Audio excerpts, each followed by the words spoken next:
اعوذ باللہ من الشیطان الرجیم بسم اللہ الرحمن الرحیم السلام علیکم ورحمۃ اللہ وبرکاتہ۔ شہنشین و تشریف فرما جناب الیاس سیٹھ صاحب، جو مجلس اتحاد المسلمین کے آنے والے 2023 کے اسمبلی انتخابات کے گلبرگہ شمال کے امیدوار ہیں۔ شہنشین تشریف فرما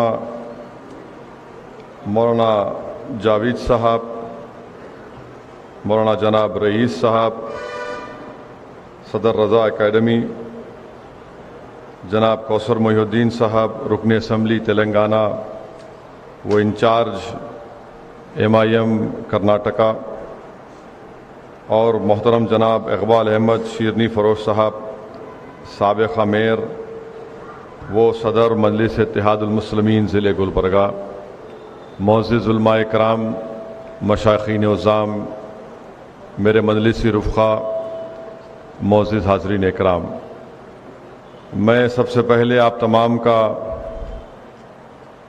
بے حد شکریہ ادا کرتا ہوں کہ آپ لوگ نے اپنا قیمتی وقت نکال کر آج کے اس اجلاس میں شرکت کی۔ میں آپ تمام کا اور اہلیان گلبرگے کا شکریہ ادا کرتا ہوں کہ آپ تمام نے مجلس اتحاد المسلمین کے امیدواروں کے حق میں اپنے ووٹ کا استعمال کیا۔ میں شکر گزار ہوں آپ لوگوں کا کہ آپ نے پولنگ کے دن بڑی محنت اور جستجو کی۔ میں شکر گزار ہوں محترم جناب الیاس سیٹھ صاحب کا، ان کے تمام مجلس کے ساتھیوں کا اور آپ تمام حضرات کا کہ آپ نے بڑی محنت کی۔ اللہ سبحانہ و تعالیٰ نے، میں سمجھتا ہوں کہ ہم کو اتنی بڑی کامیابی نہیں ملی جس کا امید کر رہے تھے، مگر کامیابی یہ ضرور ملی کہ الحمدللہ آپ تمام ذمہ داروں کا ہم کو آپ کا ساتھ ملا، آپ کا اعتماد ملا، اور مجھے یقین ہے کہ آپ تمام کے اعتماد، آپ تمام کے ساتھ کی بنیاد پر انشاءاللہ تعالی ہم اپنے سیاسی سفر کو جاری اور ساری رکھیں گے، اور مجھے یقین ہے کہ اگر ہم محنت کرتے رہیں گے تو انشاءاللہ تعالی نہ صرف گلبرگہ شمال کی اسمبلی سیٹ بلکہ گلبرگہ ضلع میں جتنی اسمبلی کی سیٹیں ہیں وہاں سے مجلس انتخابات میں حصہ لے گی، اور انشاءاللہ تعالی اللہ سبحانہ و تعالی آپ کی دعاؤں اور آپ کی محنتوں کی بنیاد پر اللہ ہم کو کامیاب اور کامران کرے گا۔ تو میں اپنے جماعت کے ذمہ داروں سے بھی یہ گزارش کرنا چاہوں گا کہ اپنے ہمتوں کو اور اپنے حوصلوں کو بلند رکھیے۔ بہت ہی کم وقت ہم کو ملا تھا، ہم لوگ جس طریقے سے تیاری کرنا تھا اس طریقے سے نہیں کر پائے۔ یقیناً کہیں نہ کہیں کوئی کمزوری بھی ہوگی، اور انشاءاللہ تعالی ہم ان تمام کمزوریوں کو دور کریں گے اور ایک نئے جدوجہد اور نئے ہمت اور حوصلے کے ساتھ اپنے کام کو جاری اور ساری رکھیں گے۔ میں یہاں آنے سے پہلے ہمارے بلدیہ کے جو امیدوار تھے ان تمام سے میری ملاقات ہوئی۔ میں نے ان سے بھی گزارش کی کہ وہ اپنے اپنے بلدی حلقے میں سرگرم رہیں، عوام سے وابستہ رہیں، عوام کی تکالیف کو، ان کے مسائل کو حل کرنے کی کوشش کریں، اور میں نے ان تمام امیدواروں سے اس بات کا وعدہ بھی کیا ہے کہ اگر وہ اپنے اپنے بلدی حلقے میں حرکت میں رہیں گے، عوام کے مسائل کو سمجھتے رہیں گے، کام کرتے رہیں گے، تو انشاءاللہ تعالی آئندہ جب 5 سال کے بعد بلدیہ کے انتخابات ہوں گے، اگر وہ سرگرم رہے، عوام سے وابستہ رہے، تو مجھے کوئی اس بات کی شکایت نہیں ہوگی کہ میں دوبارہ مجلس ان کو وہاں سے اپنا امیدوار بنائے، کیونکہ ہم کو کام کرنا ہے اور عوام کا اعتماد اور عوام کے دل کو جیتنا ہے۔ اور مجھے یقین ہے کہ انشاءاللہ تعالی جو الیاس سیٹھ صاحب نے محنت کی، جستجو کی، انشاءاللہ تعالی وہ ضرور رنگ لائے گی۔ میں کیونکہ یہ ہمارے جماعت کے ذمہ داروں کا اور قوم اور ملت کے ذمہ داروں کا اجلاس ہے، میں آپ کے بتانا ضروری سمجھتا ہوں کہ جب میں پہلا اسمبلی کا الیکشن لڑا تھا 1994 سپٹمبر یا اکتوبر کا مہینہ تھا،